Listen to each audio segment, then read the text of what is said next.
Well, yeah, and there's definitely something that I've pondered, that whole line of justice. Where do you grant that? And generally the response is along the lines of, well, it's about harm.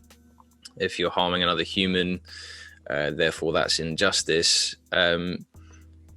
Just to dig into that a little bit more, just to have a better grasp of that. If someone says, okay, I grant, but this is my line, I think we can science our way to this line about caring for humanity and maybe even caring for anything that breathes, as that seems to be where the line is.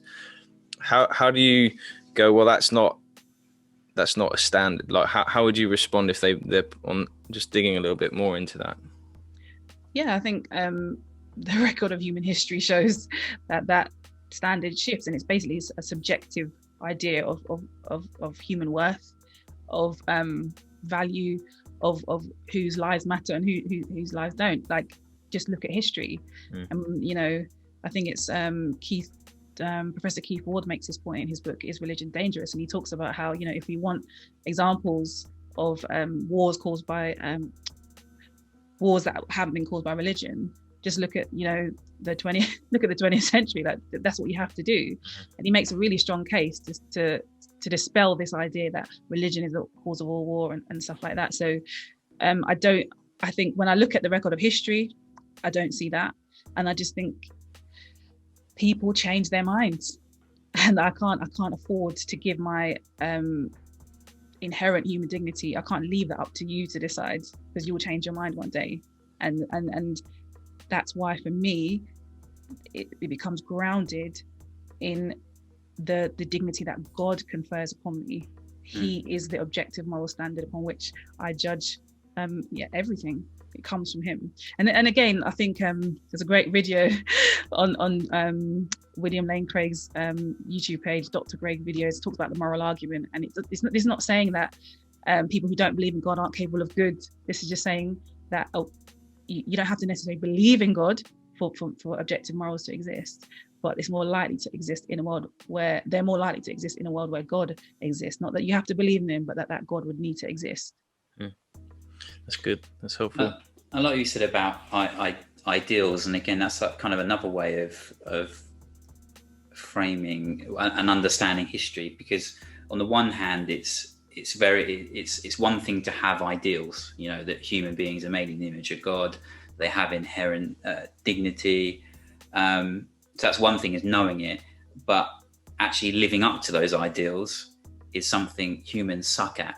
That we're really bad, because you have to be motivated in a way, especially given that often injustice can be profitable. Injustice can provide you with other material and non-material benefits, and there has to be some motivating factor, i.e. something like that truly believe the gospel, that frees you to actually think, do you know what, even the benefits I could derive from that injustice are surmounted by the gospel. So and I think that's sort of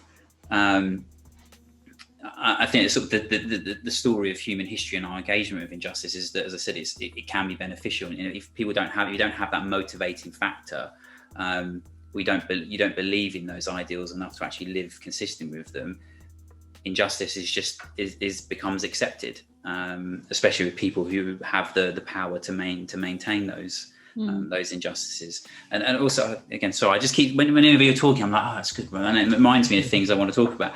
Again, going back to Frederick Douglass, and I'm interested when we think about this, is the framework that the Old Testament provides for this. The Exodus narrative of God freeing slavery is there's no way of reading the Exodus narrative and seeing the slavery of a whole people as good. Everyone reads that account. It's always been understood as an evil. To be enslaved by the Egyptians or by anyone is evil, and there's and to be free from slavery is good. Freedom is good, and I love that. Like reading people like Frederick Douglass and other African American abolitionists about the power of that narrative, that story to drive their work. I don't know what you think about that. Yeah, I think that's where a lot of Black theology lands as well. So the idea that Jesus, seeing Jesus not wholly as, but seeing the Christian faith as a way of liberation, and a liberation theology, I think is definitely grounded in the Exodus narrative as well. But I think I quite like what Equiano says in his narrative, where he looks at I think it's Acts 17 in Paul's great rhetoric there. Love that passage where he's talking about Jesus, and he says that from one man came out all people from all nations and tongues. And so Equiano uses that. I think the phrase is one blood in the KJV. Yeah. Probably been referred to. So Equiano uses that to say, look, this idea of racial hierarchies or Black people being a different species or this biological determinism, that kind of stuff, is unfounded within the Christian worldview. And I think consistently what you see in the slave narratives or the narratives of freed peoples is this real ability to engage critically with what the Bible says about human dignity, to the embarrassment of Christian slave masters and slave owners who were saying that they were Christians.